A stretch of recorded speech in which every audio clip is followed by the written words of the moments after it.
말씀은 누가복음 2장 21절로 40절 말씀입니다. 자유신절하고 제가 공독하겠습니다. 할례할 8일이 되매 그 이름을 예수라 하니 곧 잉태하기 전에 천사가 일컬은 바라라.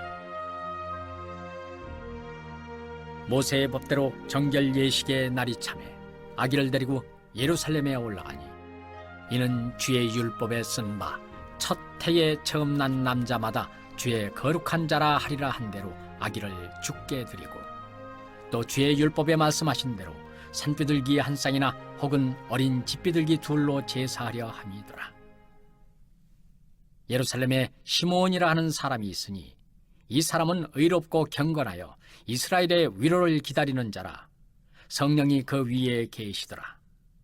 그가 주의 그리스도를 보기 전에는 죽지 아니하리라 하는 성령의 지시를 받았더니 성령의 감동으로 성전에 들어가매 마침 부모가 율법의 관례대로 행하고자 하여 그 아기 예수를 데리고 오는지라. 시므온이 아기를 안고 하나님을 찬송하여 이르되 주 제여 이제는 말씀하신 대로 종을 평안히 놓아주시는도다. 내 눈이 주의 구원을 보았사오니 이는 만민 앞에 예비하신 것이요 이방을 비추는 빛이요 주의 백성 이스라엘의 영광이니이다 하니 그의 부모가 그에 대한 말들을 놀랍게 여기더라. 시므온이 그들에게 축복하고 그의 어머니 마리아에게 말하여 이르되 보라 이는 이스라엘 중 많은 사람을 패하거나 흥하게 하며 비방을 받는 표적이 되기 위하여 세움을 받았고 또 칼이 네 마음을 찌르듯 하리니 이는 여러 사람의 마음의 생각을 드러내려 함이니라 하더라. 또 아셀지파 바누엘의 딸 안나라 하는 선지자가 있어 나이가 매우 많았더라. 그가 결혼한 후 7해 동안 남편과 함께 살다가 과부가 되고 84세가 되었더라.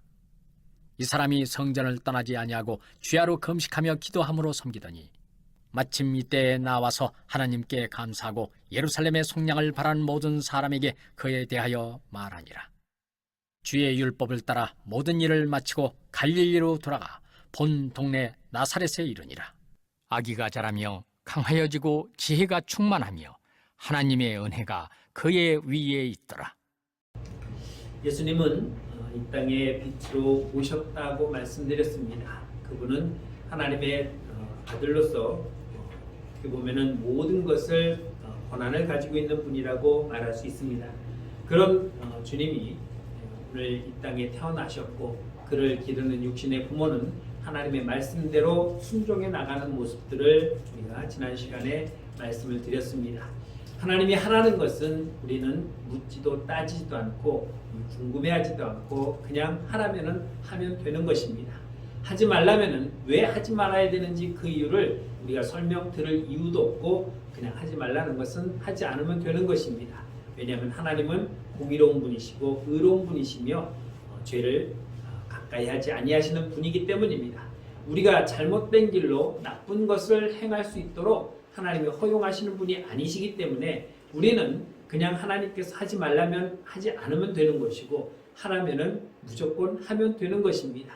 이것이 우리가 하나님 앞에 의롭게 사는 것이고 하나님 말씀에 순종하는 것이 되는 것입니다. 왜 그러는지 우리의 머리로 이해하려고 하고 또 내가 거기에 이해가 되지 않는다고 반기를 드는 것은 옳은 행동이 아닙니다. 세상은 그렇게 합니다. 법이 만들어져 있고 그 법대로 정하여 행하는데도 불구하고 그것이 아니라고 주장하는 사람들이 얼마나 많은지 모릅니다. 모든 것은 내 위주로 생각하기 때문입니다. 도둑에게 절도법이라고 하는 것은 매우 부당한 법입니다. 왜? 그 법은 나에게 안 좋은 것이기 때문에. 그러나 평범한 사람들은 그 절도죄라고 하는 법이 있어야 우리가 안전함을 받을 수 있는 것입니다. 도둑은 훔치는 것이 자기의 주업이고 또 일반 사람들은 정직하게 사는 것이 바른 삶이기 때문입니다.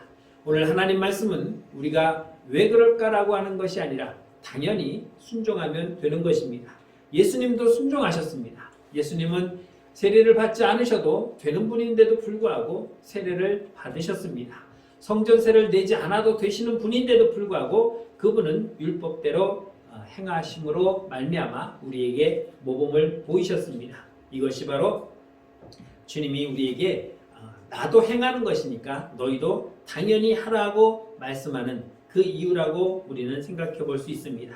주님은 이렇게 우리에게 본을 보이시면서 너희도 이와 같이 행하라고 우리에게 늘 말씀하고 있는 것을 우리는 기억해야 할 것입니다. 우리는 예수 그리스도라고 하는 그 이름은 무슨 뜻입니까? 죄에서 우리를 구원하셨다라고 하는 의미를 가지고 있습니다. 오늘 21절에 보니까 그 이름을 예수라 했습니다. 그 예수의 이름은 다른 것이 아닙니다.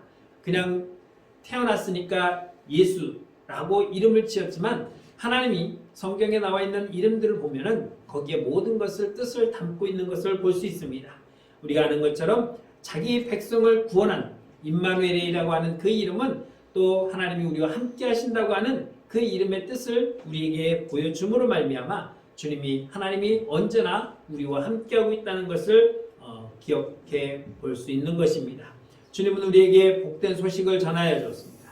우리가 소망 없는 그런 삶에 있을 때 주님이 이 이름으로 우리에게 오심으로 말미암아 친히 육신을 입고 오심으로 말미암아 우리에게 소망을 주었습니다.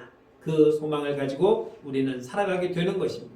과거에 내가 어떤 죄를 지었는가가 중요한 것이 아니라 지금 현재 내가 주님으로부터 구원받아 마음의 평안을 누리고 하늘의 소망을 갖고 있는 것이 우리에게는 더 중요한 것입니다. 어떤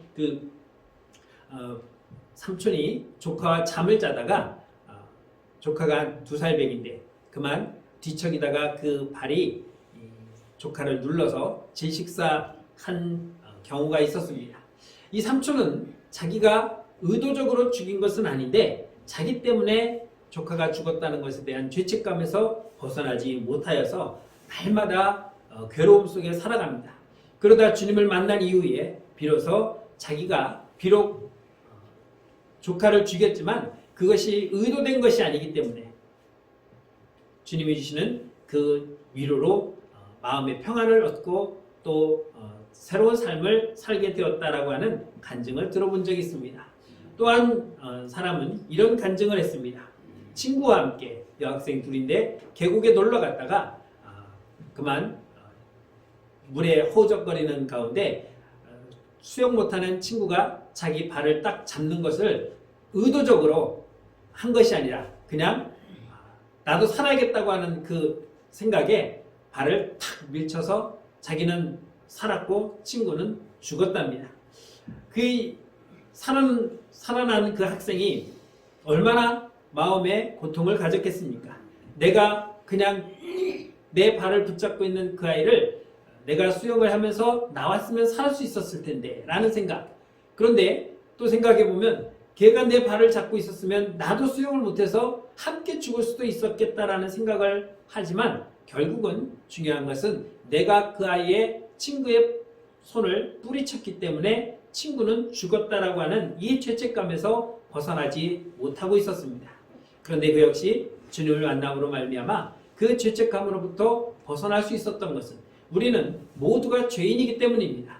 그런데 주님이 우리에게 오셔서 내가 너의 죄를 다 사하였고 네가 이제는 그 죄책감에서 벗어날 수 있다라고 하는 선언을 해주셨기 때문에 우리는 그 죄책감으로부터 벗어날 수 있었고 그 죄를 기억하지 않아도 되는 것은 주님이 우리의 죄를 도말하셨기 때문에 우리는 그러한 소망을 얻게 된 것입니다. 우리는 아직도 옛 구습에 옛날의 그 죄악에서 묶여 사는 것이 아니라 이제는 주님이 주신 참된 새로운 삶을 살아가는 새로운 인생이 되었다는 것을 우리는 기억해야 할 것입니다. 주님은 그러기에 우리에게 오셔서 빛으로 우리를 드러내셨습니다. 오늘 32절 보면은 이방을 비추는 빛이요 주의 백성 이스라엘의 영광이라고 말씀하고 있습니다. 세상은 어두웠습니다. 그런데 그 어두움을 밝히신 분이 바로 주님이십니다. 빛은 어둠을 밝히는 기능이 있습니다. 빛은 어둠을 물리치는 그러한 능력이 있습니다. 밤이 아무리 칠흑같이 어두워도 새벽에 동이 트기 시작하면은 그 어둠은 물러나게 되어 있는 것입니다. 구약에 보면은 사탄이 나타나고 있지 않습니다. 딱 2군데 나옵니다. 그런데 신약에 오면은 무려 61번이나 마귀와 사탄이 등장을 합니다. 왜 그렇습니까? 구약에서는 사탄이 등장하지 않습니다. 왜냐하면 빛으로 오신 주님이 안 계셨기 때문에 하나님은 에덴 동산에서 아담과 하와를 내쫓으신 후에 인간과 단절하셨습니다. 오직 아브라함의 후손 이스라엘 백성들에게만 관심을 가지셨지 이방인에게는 별 관심을 갖지 않았습니다. 그렇기 때문에 세상은 어둠 속에 있었지만 주님이 이 땅에 빛으로 오심으로 말미암아 그 세상이 드러나게 된 것입니다.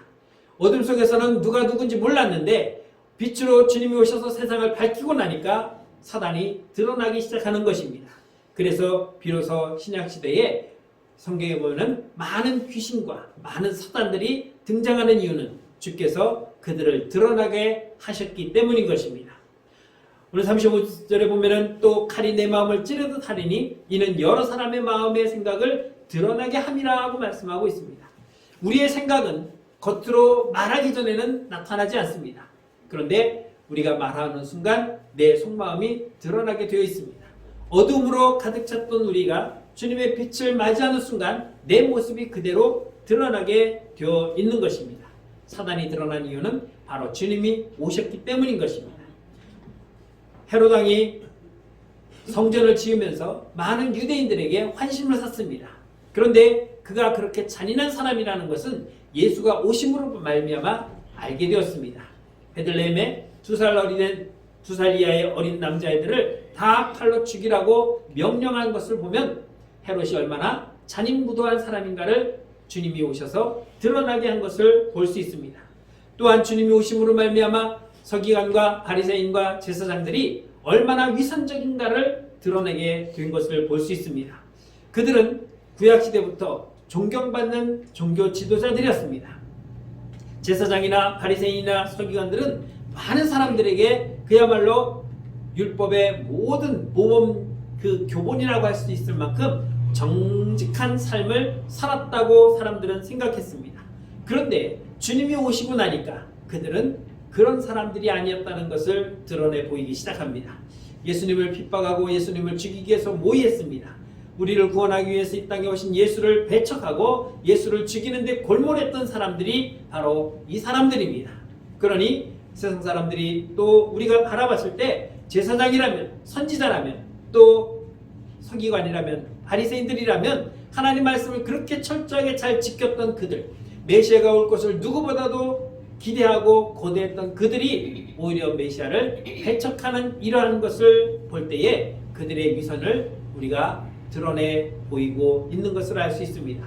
주님이 오시니까 그런 사람들의 모습들이 드러나게 되었던 것입니다.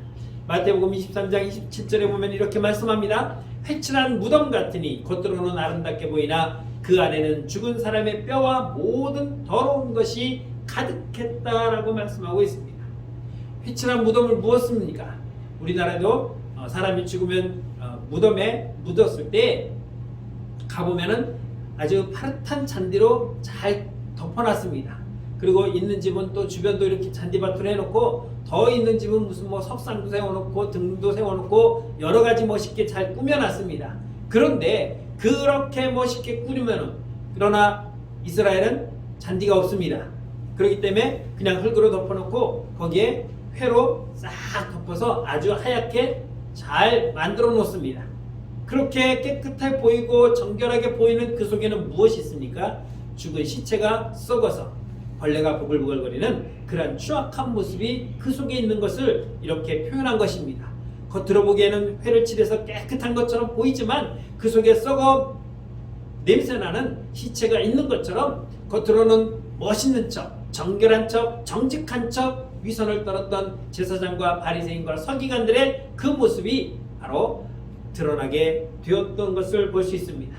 예수님은 씨 뿌리는 비유를 통해서 우리에게 좋은 밭에 뿌려진 씨앗으로 좋은 열매를 거두라고 말씀하고 있습니다.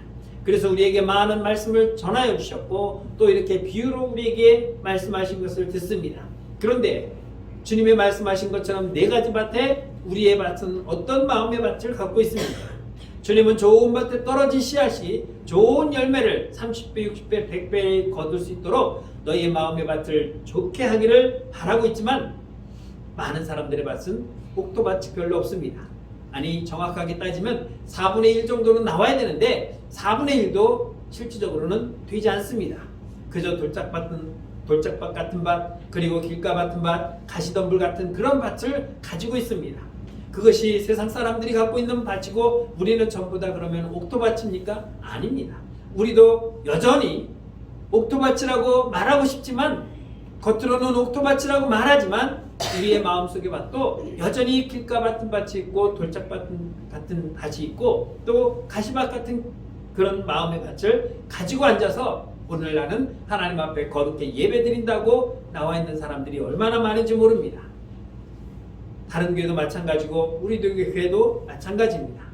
저는 앞에서 말씀을 전하면서 봅니다. 여러분, 우리가 이렇게 말씀을 듣고 이 말씀대로 삽시다 라고 선포했습니다. 그러면 여러분들은 이제 돌아가서 그 삶을 일주일 동안 살아야 되는데 그런 모습이 안 보입니다. 분명히 들었고 분명히 그렇게 살아야 되는데 알지만 살지를 않는 것은 길가밭처럼 씨앗은 떨어졌지만 뿌리도 내리지 못하고, 돌짝밭같이 뿌리는 내리지만 뜨거운 그 돌멩이에 대어서 자라지도 못하고, 뿌리도 내리고 이제 잎도 피고 또 줄기가 쑥쑥 자라는 것 같지만 여기서 찌르고 저기서 찌르면은 에이 나 못하겠다, 그냥 뭐 되는 대로 살지 하고 또 포기해버리는 그러한 삶들이 여전히 우리 안에서도 나타나고 있다는 것입니다. 결국 우리가 좋은 밭에 떨어져서 좋은 열매를 맺고 사는 것은 그렇게 쉬운 것이 아니라는 것입니다. 생각하기에는 참 쉽죠. 여러분, 이 비유를 우리는 너무나도 잘 와닿죠. 농사를 직접 지어보니까 내가 밭을 잘 가꾸고 거름을 잘 주고 잘 돌보면 돌볼수록 좋은 열매를 많이 맺는 것을 우리는 경험할 것입니다. 그런데 밭도 안 갈고 거름도 안 주고 그냥 뿌려놓고 그냥 자라려면 자라고 말라고 하는 식으로 놔두면은 절대로 우리가 원하는 만큼의 소출도 걷지 못하고 자라지도 못할 것입니다. 우리는 농사를 지으면서 누구보다도 이 비유에 우리는 민감해야 되고 내 자신을 비교해 봐야 될 것입니다. 도시 사람들은 뭐 농사를 짓지 않으니까 뭐 와닿지 않는 것 같지만 우리는 너무나도 잘 알잖아요.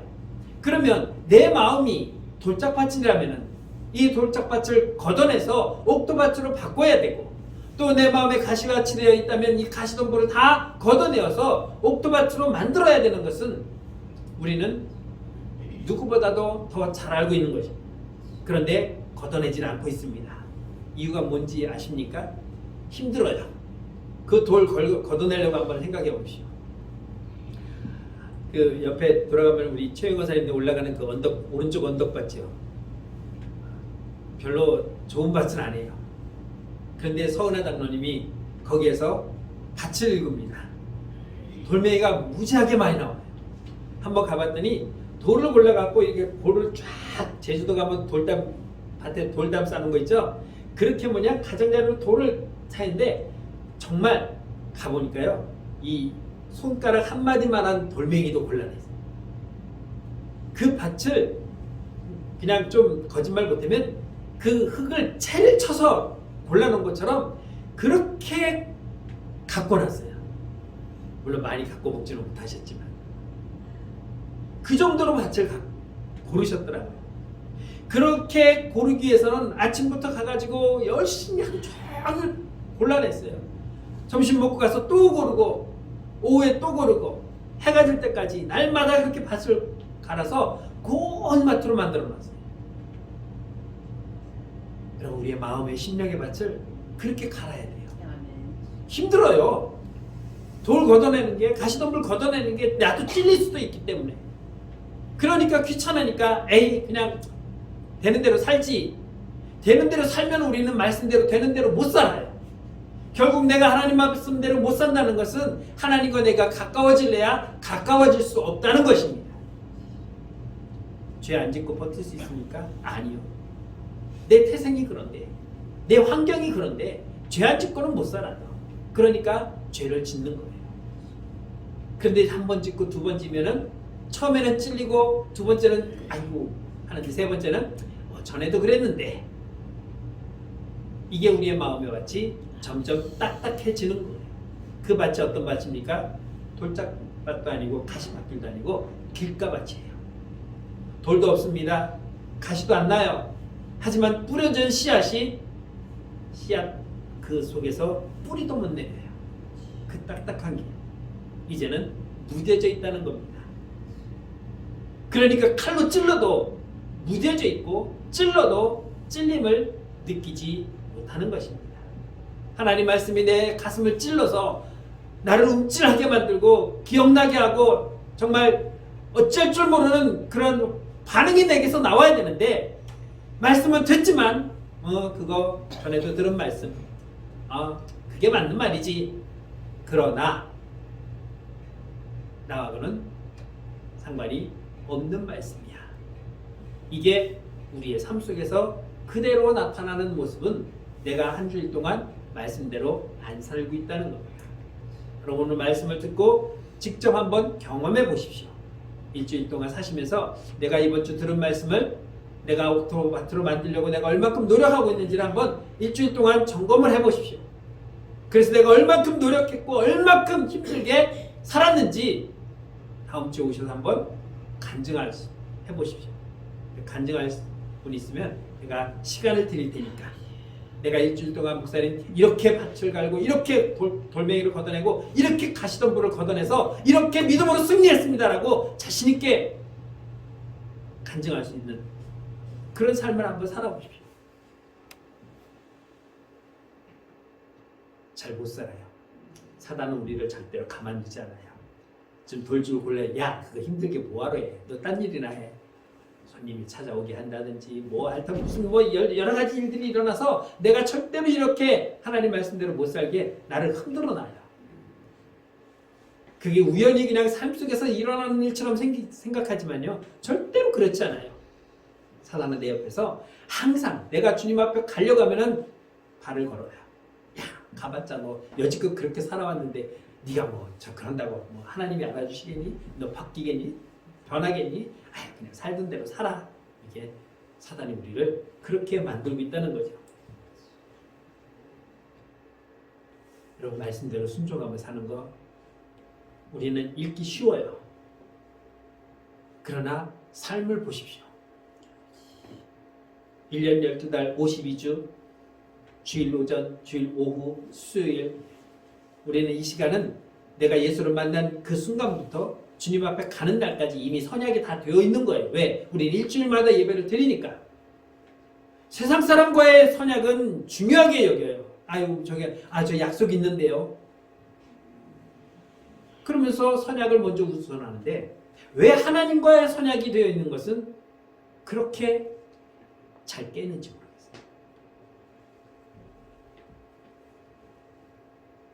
베드로가 3년 동안 주님을 쫓아다니면서 누구보다도 의협심이 강했고 누구보다도 주님을 잘 따른다고 얘기했지만, 주님 앞에서 그가 어떤 사람인가 드러났습니다. 어떻게 드러났습니까?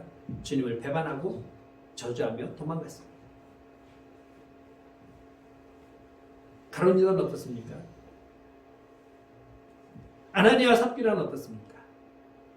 그들은 은혜 받은 자였어요. 은혜 받았는데, 은혜 받아서 하나님 앞에 전 재산을 드리겠다고 했는데 결국은 그 물질 앞에 무너져서 성령을 속임으로 죽임을 당했습니다. 사도행전 5장 4절은 어찌하여 사단이 내 마음에 가득하여 내가 성령을 속이고 땅값 얼마를 감추었느냐. 4장에 보면은 그 부분에 바나바가 이 행동을 했습니다. 그랬더니 이들도 은혜 받아서 여보 우리도 전 재산을 하나님 앞에 드리고 그들과 함께 공동생활합시다 하고 마음을 정했어요. 그런데 드리려고 보니까 아까웠어요.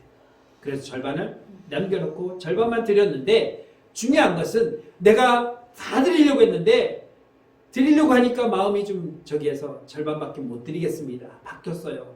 죄송합니다.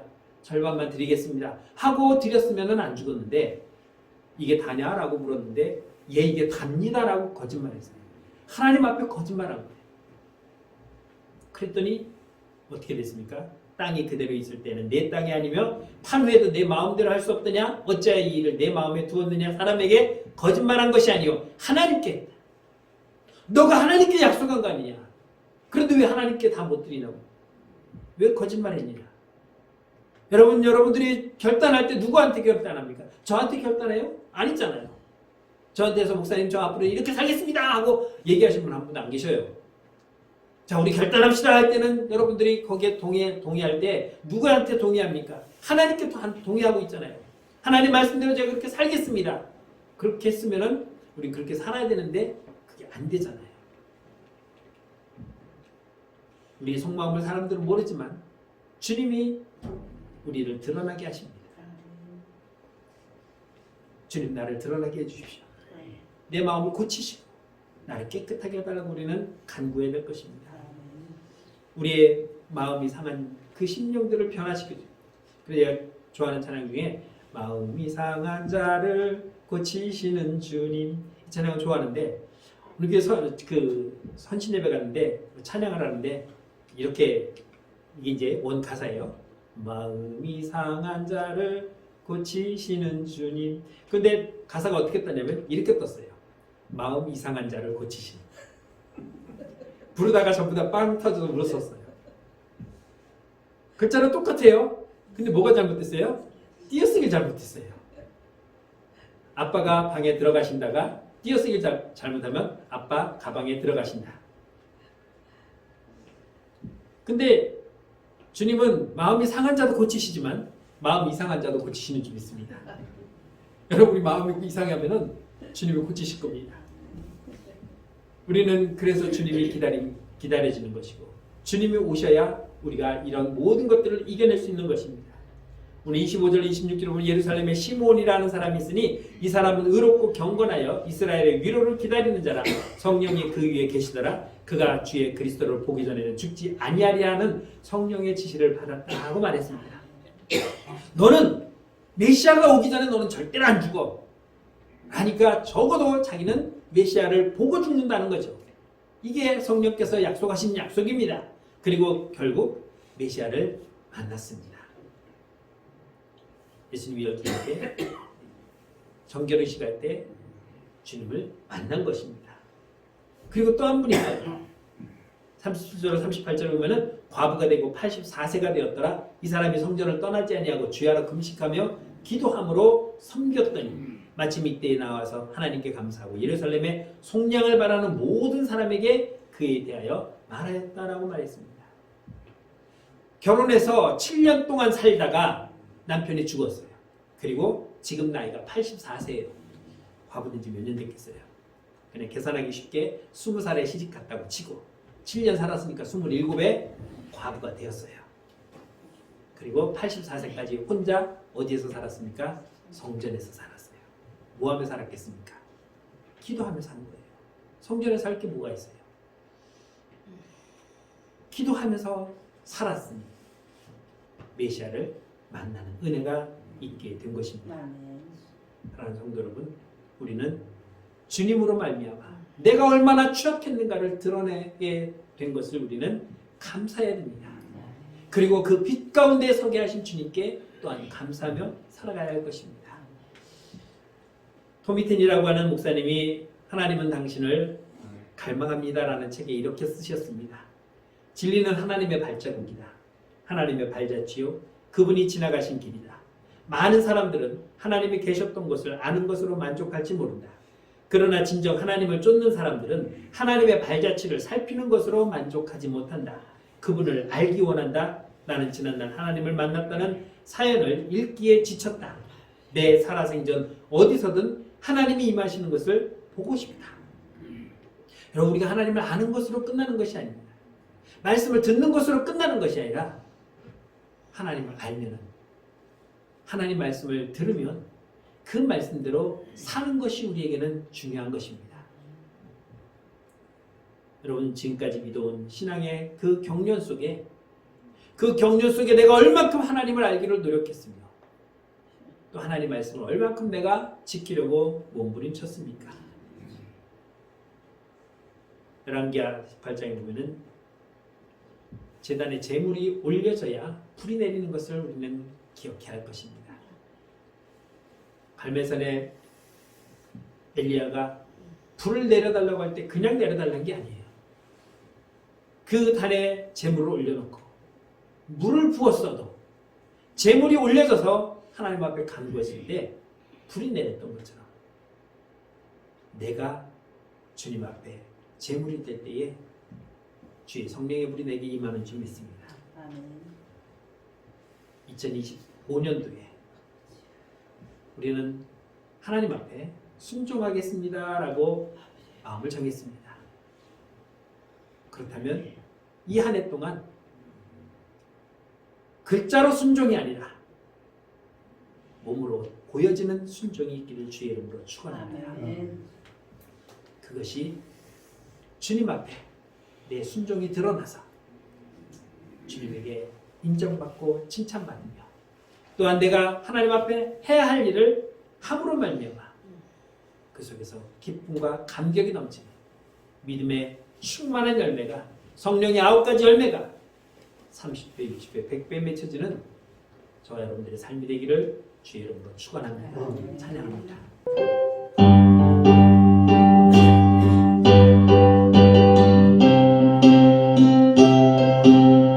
어두운 세상의 빛으로 오신 예수여,